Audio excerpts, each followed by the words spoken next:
Hello friend, আর রাজ্জাকু Bangla food চ্যানেলে আপনাদেরকে স্বাগতম। আমি শেফ সাবিনা ইয়াসমিন সীমা। আজকে আপনাদেরকে দেখাবো হাতে মাখা গরুর মাংস রান্না। খুবই সহজ পদ্ধতিতে কিভাবে হাতে মাখিয়ে গরুর মাংস রান্না করবেন। আগেকার যুগে নানি দাদিরা এইভাবে হাতে মেখে গরুর মাংস রান্না করতো। খুবই টেস্ট এবং খুবই মজা হতো। আজ সেই রেসিপি আপনাদের সাথে শেয়ার করতেছি যে কিভাবে আমরা হাতে মেখে গরুর মাংস রান্না করব। এতে গ্যাস কম হয়, মশলাটা ভুনা হয় না।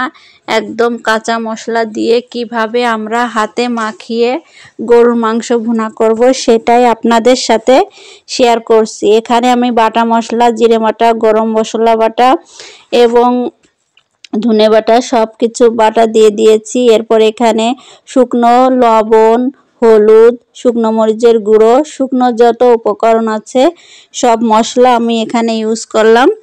এখানে দিয়ে দিলাম, আপনারা আপনাদের পছন্দের মতো মশলা দিয়ে দেবেন। দিয়ে এখানে খুবই সহজ এবং খুবই সিম্পল একটা রান্না, আর এর টেস্ট হবে দ্বিগুণ। এবার আমরা তেল দিয়ে দিলাম। তেলটা দিয়ে এবার আমরা তেল দিয়ে সুন্দর করে এটাকে হাতে মাখিয়ে নেব।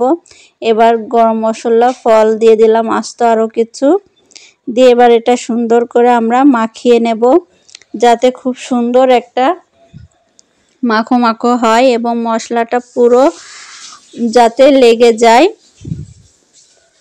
এখন এই যে এইটা আমি সুন্দরভাবে হাতে মাখিয়ে নেব। এই যে হাত দিয়ে সুন্দর করে প্রত্যেকটা মাংসের গায়ে যাতে মশলাটা লেগে যায় সেইভাবে আমি সুন্দরভাবে মশলাটা হাতে মাখিয়ে নেব। এই যে মশলাটা এরকম হাতে মাখিয়ে মাখিয়ে পুরো মাংসের গায়ে মাখিয়ে দেব, যাতে খুব সুন্দর একটা টেস্ট হয় আর খুব ভালো লাগে। এভাবে যদি আপনি রান্না করেন খুবই টেস্ট এবং সুন্দর হবে।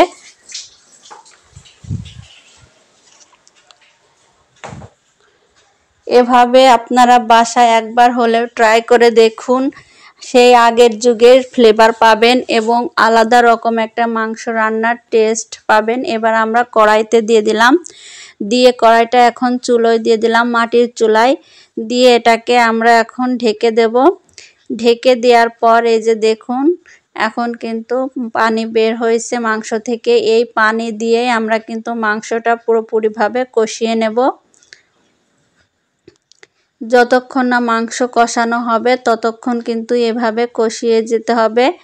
একদম সিম্পল প্রসেস, কিন্তু এর টেস্ট এবং সুঘ্রাণ আলাদাই একরকম।